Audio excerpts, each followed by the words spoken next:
नमस्कार दोस्तों। आज हम आपके लिए एक बार फिर से नई कहानी लेकर आए हैं। अगर आपको कहानी पसंद आए तो प्लीज़ चैनल को लाइक सब्सक्राइब करना ना भूलें। तो चलिए बिना देर किए कहानी को शुरू करते हैं। तो हमारी आज की कहानी है मायके से लौटी बेटियां। एक पुराने सूने से घर में रहती है माँ प्रेमवती। उनके साथ रहने आई उनकी दो बेटियां वैशाली और कृतिका। दोनों ही अपने अपने ससुराल में किसी गहरी टीस और नाकामयाबी लेकर लौटी हैं। लेकिन यहाँ मायके में उनकी लड़ाई एक दूसरे से है। छोटी छोटी बातों पर झगड़ा, पुराने घाव खुरचना और माँ के सामने एक दूसरे को नीचा दिखाने की कोशिश। पर क्या यह सिर्फ बहनों का ईर्ष्या द्वेष है या इस घर की दीवारों में दबा कोई ऐसा राज है जो इन दोनों को एक दूसरे का दुश्मन बना रहा है। प्रेमवती माँ चुपचाप यह सब देख रही हैं, लेकिन उनकी आंखों में एक अजीब सी चिंता है और एक बड़ा सा सवाल, क्योंकि इस घर में बसता है एक तीसरा जो न देखता है न बोलता है, लेकिन जिसकी मौजूदगी हर कोने से महसूस होती है। यह कहानी है एक बूढ़ी माँ के दर्द की, दो बेटियों के टूटे सपनों की और एक ऐसे राज की जो सबकी ज़िंदगी बदल देगा। तूने हमेशा से यही किया है वैशाली। माँ का पूरा ध्यान अपनी तरफ खींचा है और अपनी बीमारी का रोना लगाकर कृतिका का स्वर तीखा और कटु था। रसोई में बैठी वैशाली ने अपनी चाय का कप जोर से मेज पर रखा। और तूने हमेशा अपनी परफेक्ट इमेज बनाई है, लेकिन असलियत तो सब जानते हैं, नहीं तो तेरा पति तुझे यहाँ क्यों छोड़ जाता। दोनों बहनों के बीच यह दैनिक रिवाज बन गया था। सुबह की चाय से शुरू होकर रात के खाने तक कोई न कोई मुद्दा मिल ही जाता था। पुराने कपड़े, बचपन की गुड़िया, पिता की विरासत, यहाँ तक कि माँ के लिए बनाए गए आलू की सब्जी के स्वाद तक को लेकर। उनकी माँ प्रेमवती छत के साये में बनी बैठक में अपनी पुरानी सी कुर्सी पर बैठी दूर बादलों को निहार रही थी। उनके कानों में बेटियों की कटु बातें पहुंच रही थी, लेकिन उनका चेहरा एक अजीब सी शांति से भरा था, जैसे वो किसी और ही दुनिया में हो। उनकी नज़र अक्सर घर के उस बंद कमरे के दरवाजे पर टिक जाती जिस पर ताला लटका रहता था। तीसरा कमरा। वैशाली और कृतिका उसे यूं ही कहती थी। माँ देखिए ना, आपकी छोटी रानी क्या कह रही है। वैशाली रोते रोते बैठक में आ धमकी। उसके हाथ में एक टूटा हुआ फोटो फ्रेम था। ये मेरी शादी की एकमात्र तस्वीर थी, पापा के साथ। कृतिका ने जानबूझकर तोड़ दिया। कृतिका पीछे पीछे आई, गुस्से से लाल। झूठा, ये अपने आप गिरा है। तू हमेशा मुझ पर इल्ज़ाम लगाती है। माँ, आप ही न्याय करो। प्रेमवती माँ ने धीरे से अपनी बेटियों की तरफ देखा। उनकी आंखों में ना कोई गुस्सा था न निराशा। यह गहरा दर्द था जो सालों से पल रहा था। बस करो। उनकी आवाज़ में थकान थी। तुम दोनों जब से यहाँ आई हो बस लड़ती रहती हो। क्या तुम्हें लगता है मैं नहीं जानती कि तुम दोनों यहाँ क्यों आई हो? तुम्हारी अपनी अपनी जिंदगियों में दिक्कत है, पर तुम उसे यहाँ नहीं सुलझा सकती, बल्कि एक दूसरे पर निकाल रही हो। दोनों बहनें चुप हो गई, लेकिन उनके चेहरे पर अभी भी विद्रोह था। प्रेमवती ने उस बंद कमरे की तरफ इशारा किया। तुम्हें पता है इस कमरे में क्या है? वैशाली ने नाक सिकोड़ी। पुराना सामान है ना, मोटे मोटे पर्दे लगे हैं, धूल जमी है। नहीं। प्रेमवती माँ ने एक गहरी सांस ली। इस कमरे में एक सच है, एक ऐसा सच जो तुम दोनों की लड़ाई की असल वजह है। कृतिका हैरान होकर बोली, क्या मतलब है माँ? यह कैसी बातें कर रही हैं आप? मैंने हमेशा तुम दोनों से कहा था कि यह कमरा इसलिए बंद है क्योंकि यहाँ पिताजी के पुराने कीमती कागजात हैं, पर यह सच नहीं है। प्रेमवती की आवाज़ कांप रही थी। तुम दोनों जब इस घर से विदा हुई थी तब मैंने ये कमरा बंद कर दिया था, क्योंकि मैं नहीं चाहती थी कि तुम्हारी नज़र कभी उस सच पर पड़े। लेकिन अब तुम्हारी यह लड़ाई, यह द्वेष मुझसे अब और नहीं देखा जा रहा। वैशाली और कृतिका एक दूसरे की तरफ देखने लगे। पहली बार उनके बीच की दूरी में सिर्फ गुस्सा नहीं बल्कि एक अनजाना डर भी था। उस बंद दरवाजे की तरफ देखकर उनकी रूह कांप उठी। क्या सचमुच उस पुराने कमरे में कोई राज था, कोई ऐसा राज जो उनकी पूरी जिंदगी को झुठला सकता था? प्रेमवती माँ ने अपनी जेब से एक पुरानी चाबी निकाली। चाबी जंग लगी थी। कल सुबह उन्होंने धीरे से कहा, हम सब मिलकर इस कमरे का दरवाज़ा खोलेंगे और फिर तुम्हें पता चलेगा क्यों तुम दोनों की ज़िंदगी में इतना गुस्सा है और क्यों मैं हमेशा चुप रही। और फिर बिना एक शब्द कहे अपने कमरे में चली गई। पीछे दो बहनें खड़ी थी जिनके मन में अब लड़ाई नहीं, एक अजीब सी बेचैनी और सवालों का अंधेरा था। रात बड़ी लंबी लगने लगी। हवा के झोंके से बंद कमरे के दरवाजे की चिटकनी टन टन करने लगी, मानो कोई बुला रहा हो। रात वैशाली और कृतिका के लिए बहुत लंबी खिंच गई। बरसों से चले आ रहे झगड़े और ताने बानों के पीछे अचानक एक राज की संभावना ने उनकी सारी उलझनों को एक नई दिशा दे दी थी। वैशाली अपने कमरे में बिस्तर पर करवटें बदल रही थी। उसका मन कृतिका से कहे गए कठोर शब्दों पर पछता रहा था, लेकिन गर्व उसे माफ़ी मांगने नहीं दे रहा था। कृतिका बालकनी में खड़ी सिगरेट के कश लगा रही थी, एक आदत जो उसे अपने टूटे विवाह के बाद अपनाई थी। उसकी नज़र नीचे बगीचे में पड़े उस पुराने झूले पर थी जहाँ 3 बच्चे कभी एक साथ झूला करते थे। कृतिका ने अपने आप से पूछा, हमेशा से तो वो और वैशाली ही थी, फिर तीसरा कौन? शायद कोई चचेरा भाई, पर उसकी याददाश्त में ऐसा कोई स्पष्ट चेहरा नहीं था। सुबह का नाश्ता अस्वाभाविक रूप से शांत था। चाय की चुस्कियों की आवाज़ और बर्तनों की खनखनाहट के अलावा कुछ नहीं सुनाई दे रहा था। दोनों बहनों की नज़र बचा बचा कर एक दूसरे से मिल रही थी और फिर उस बंद दरवाजे पर जा टिकी रही थी।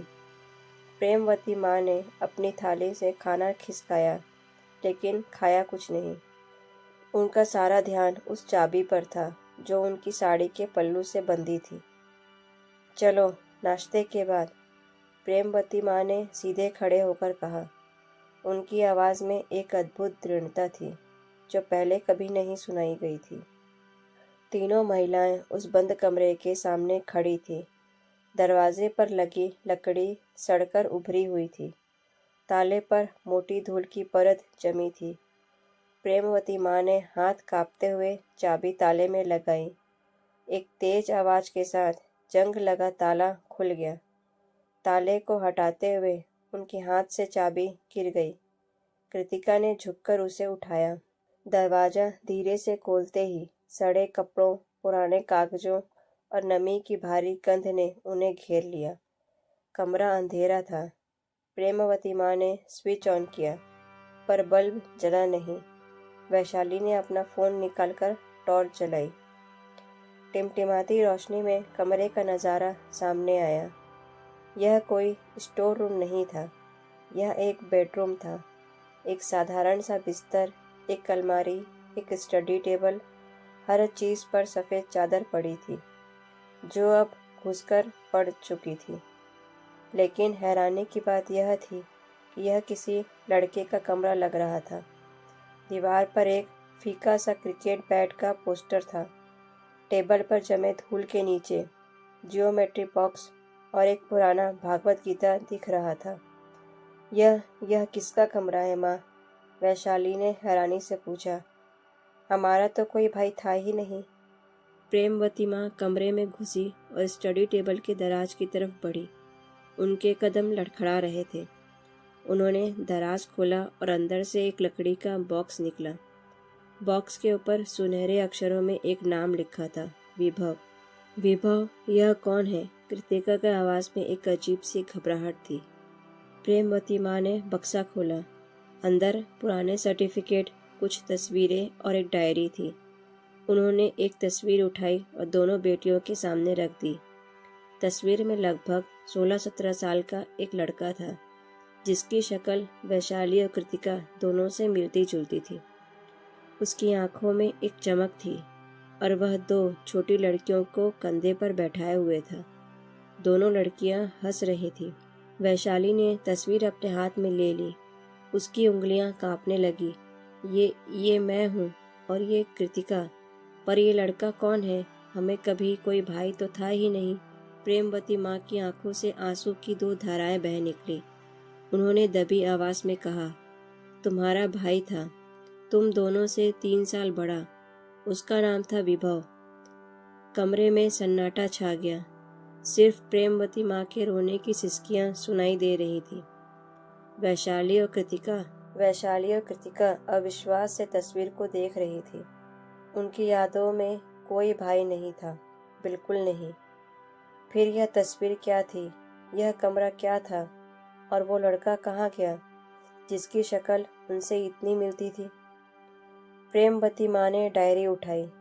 इस डायरी में सब कुछ लिखा है और आज मैं तुम्हें वो सच बताने जा रही हूँ जिसे मैंने तुम दोनों से छुपाया पूरे 25 साल। प्रेमवती माँ ने डायरी के पन्ने पलटे। हर पन्ना उनके लिए एक जख्म की तरह था। विभव तुम दोनों का बड़ा भाई था, बहुत होनहार, बहुत प्यारा।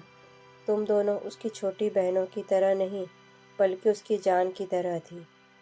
वैशाली ने धीरे से पूछा, फिर वो कहाँ है? क्यों कभी किसी ने उसका नाम तक नहीं लिया? प्रेमवती माँ की सांसें तेज हो गई। वो उस दिन गया था शहर में तुम दोनों के लिए एक नए साल की गिफ्ट लेने। तब तुम वैशाली 8 साल की थी और कृतिका 7 की। वो लौटा ही नहीं। एक ट्रक से उसकी दुर्घटना हो गई। कृतिका की सांसें रुक सी गई। पर हमें कुछ याद नहीं।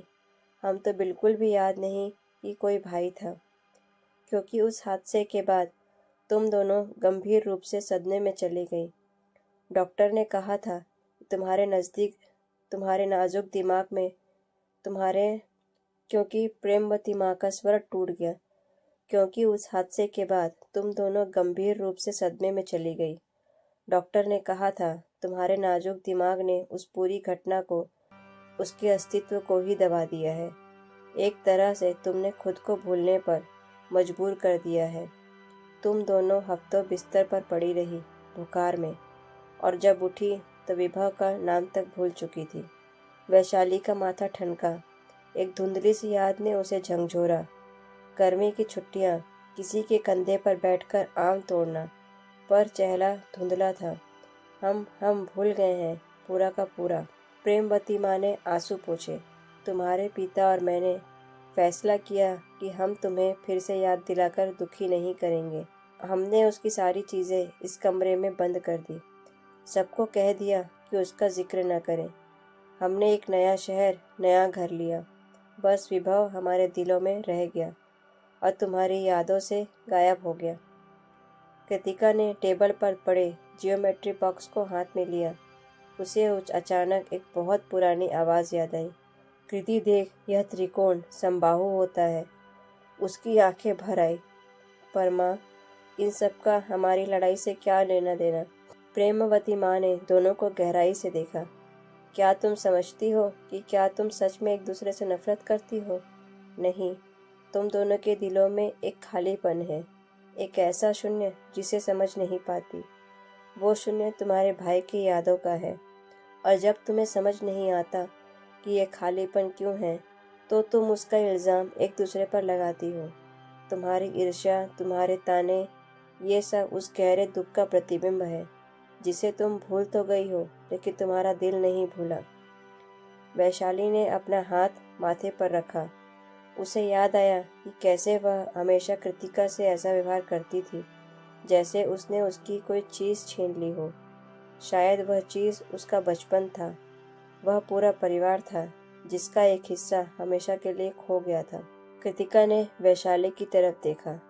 पहली बार उसकी नज़रों में गुस्सा नहीं, बल्कि एक गहरी हैरानी और हमदर्दी थी। तूने भी हमेशा महसूस किया ना कि कुछ है जो गायब है? वैशाली ने सिर हिलाया। आंसू उसके गालों पर बहने लगे। हाँ, हमेशा। प्रेमवती माँ ने दोनों बेटियों के हाथ अपने हाथों में ले लिए। मैंने सोचा भूल जाना तुम दोनों के लिए बेहतर होगा, पर मैं गलत थी। एक सच, चाहे कितना भी दर्दनाक हो, दबाने से गायब नहीं होता। वह और गहरे उतर जाता है और अजीब रूप लेकर बाहर आता है। तुम दोनों की यह लड़ाई वही तो है। उस दिन उस धूल भरे कमरे में तीनों महिलाएं रोईं। दुख के आंसू, गुस्से के आंसू और एक ऐसे सच को जान लेने के आंसू जिसने सब कुछ बदल दिया।